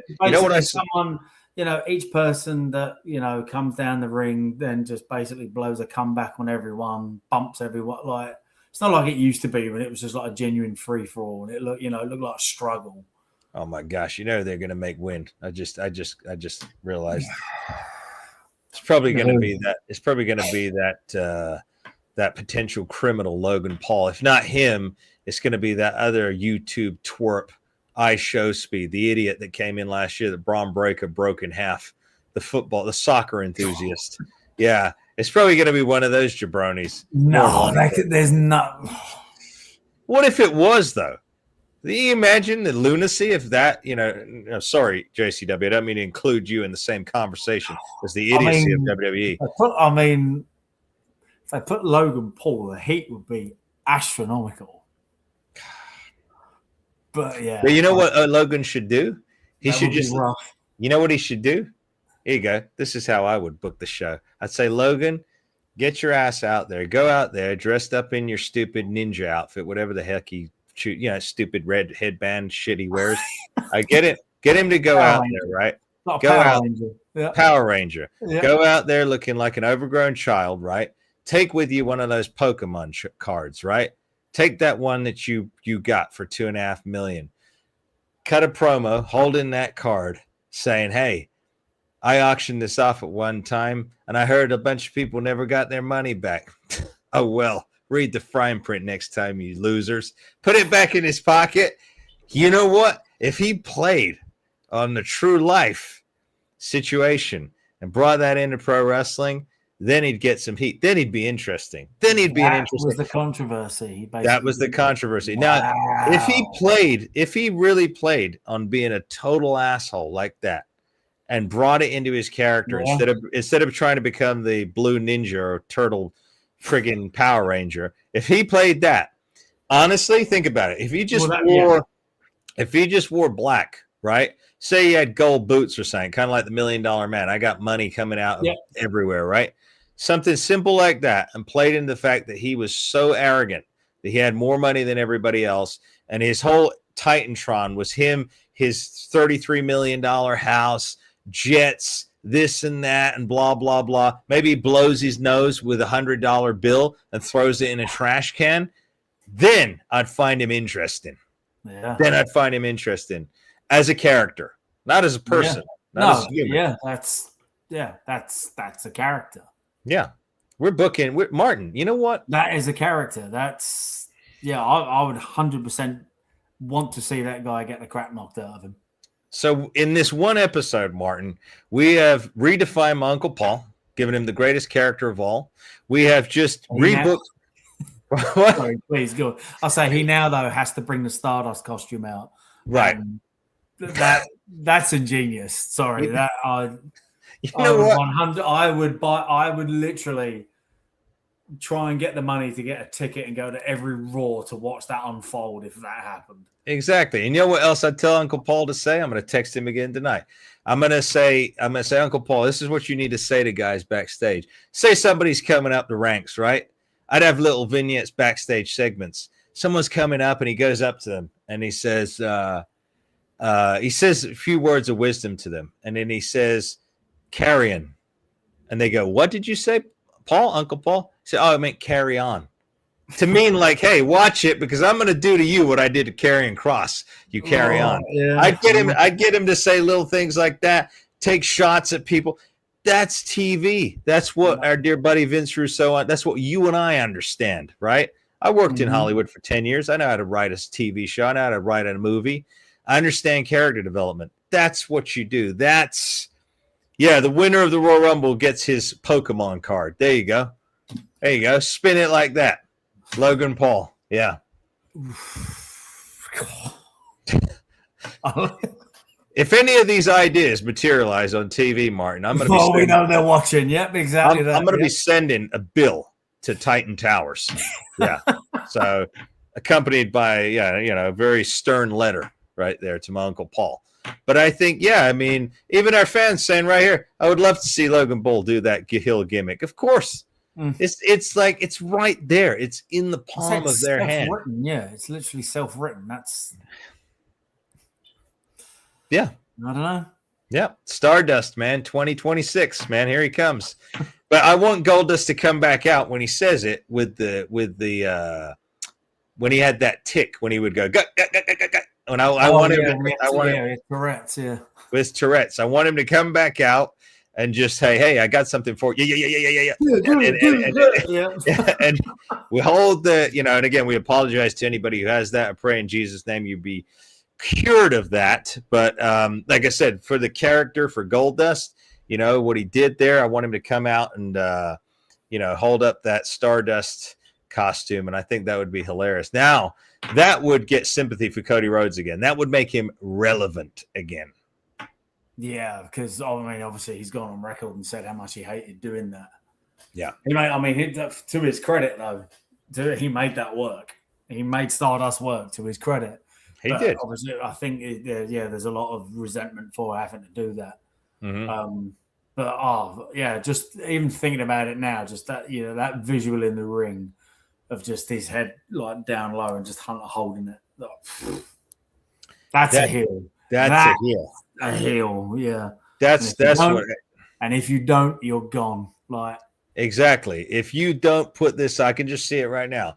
If you don't put this on, Cody, you can kiss your entire dream, your entire career goodbye. What do you choose? And he holds up the Stardust costume, and then Cody goes, I'll choose Stardust. Yeah. That's it. That's it. Sorry, we're getting carried away here. We are dramatizing. We are dramatizing characters here. We're getting it done. I guess I'll be Stardust. Yeah. Yes, I guess I'll be Stardust. And then Goldust goes. And then could you imagine like his wife and his wife having to be there Oh yeah, he should say that. And I want your wife here to see this. Yeah. That's not even a heel. That's a villain. And then Brandy turns on him for being a weakling. Boom. Nah, not yet. That's down the line. That's down the line. Okay, down the line. That'd be just as he's about to win and not have to wear it. Then she turns on him. Man, this is the type of content we're bringing you right here. This is why you need to spend your $4.99 with us right here. You need to hit that join button, become a member now. Right now. That's the price of a cup of coffee. Don't go to Starbucks and piss it away. Spend it right here. That'll give you a month's supply. Every single month, you'll have a free question to ask us live. We go live every Tuesday and every Thursday. We're having special guests. We got a JCW star coming on with us. We got Crowbar. We got Luke the Bushwhacker. We got Paul London coming back on. Jason Sensation. But Aisha Suave will be back. I hope he'll be back with us next week. This week he's going through chemo. So if anybody out there has faith, please say a prayer for our dear co-star, my dear friend, my brother up there in Canada, the Bodacious Suave Matthew Jacobs, who is going through chemo this week. But we have not forgotten about him. That's why I wanted to shout him out on this episode, Martin, because as you know, in the world of internet, people forget about things really quickly these days. So I'm not going to allow people to forget about my great co-star, Matthew Jacobs, the Bodacious Suave. So anything else? We got about 4 minutes left. Anything else that we have? Martin, any other things you want to throw out there to leave our viewers pondering till Thursday?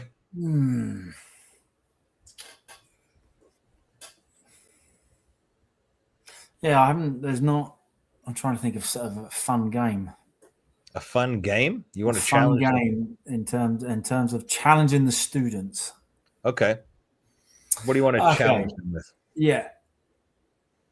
So the question that we got put to, who would you have as the figureheads of your company? Students. We throw the question back to you as well. I'd be interested to hear what people would come up with. There you go. That's a good one. I'd be very, very interested to hear what people would come up with. And it can be, again, you can trade from different promotions, you can trade back and forth between promotions, but pick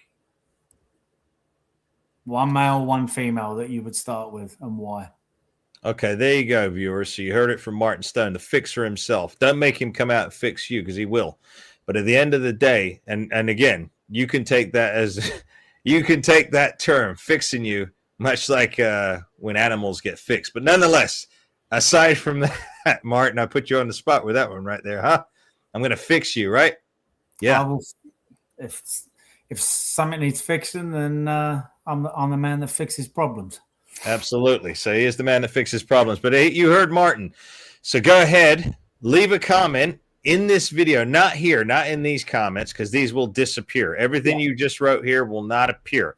Make sure when this video posts, after we end the live recording, you go in the comment section and you tell us, who would you pin your recreation of a new golden era of wrestling upon?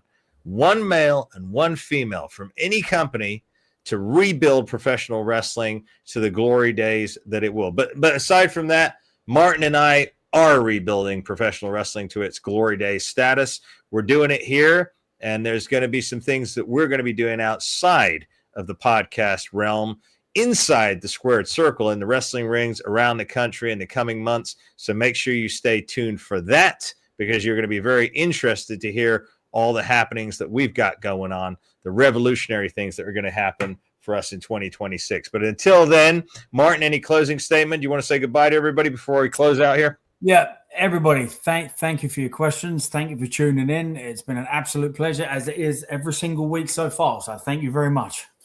Yes, we want to thank each and every one of you students for taking a little bit of your time sharing it with us. We will be back on Thursday, 3 p.m. Pacific Standard Time, 6 Eastern. We may or may not have Luke the Bushwhacker with us. He's often getting pulled. He's got a lot of things going on right now, but he does want to come on, so he may or may not be with us. Check the posts on this channel to see if he will be with us. But if not, we'll have some very juicy, hot topics to talk about on Thursday, and maybe we'll do a little bit of a JCW review while we're at it on Thursday. Okay? All right, ladies and gentlemen, we'll see you on the next one. God bless.